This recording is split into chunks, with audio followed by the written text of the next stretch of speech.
Is a man from Knoxville, Tennessee suspected of creating a real-life human centipede, and is he now on the run?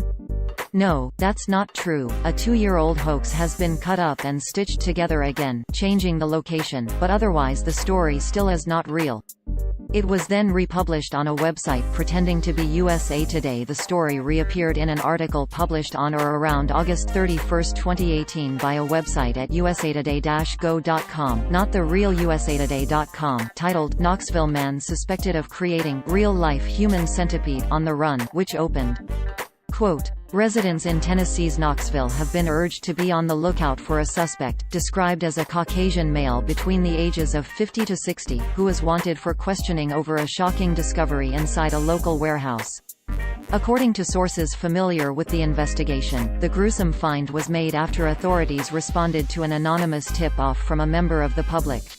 "We received a phone call from a concerned citizen who reported hearing suspicious noises from a warehouse just beyond the city limits," said an investigator. Upon arriving at the address, the first responders found the premises were locked and appeared abandoned, but a small blood stain found near the office door gave probable cause for a full search. Once inside the warehouse, investigators were appalled by the scene that confronted them.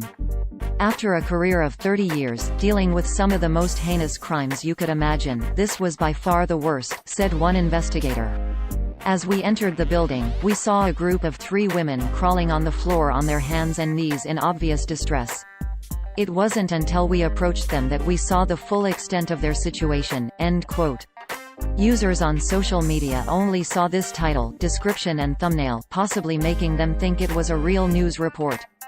Quote, "Knoxville man suspected of creating real-life human centipede on the run." Residents in Tennessee's Knoxville have been urged to be on the lookout for a suspect, described as a Caucasian male between the ages of 50 to 60, who is wanted for questioning over a shocking discovery inside a local.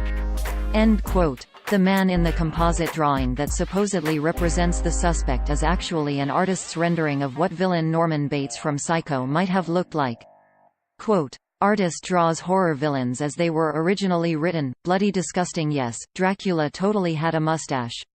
We all have images in our minds of what the most iconic literary-based horror villains look like, but oddly enough, those images often don't look at all the way the characters were originally written. The images in our heads, of course, come from the films that brought those characters to the screen.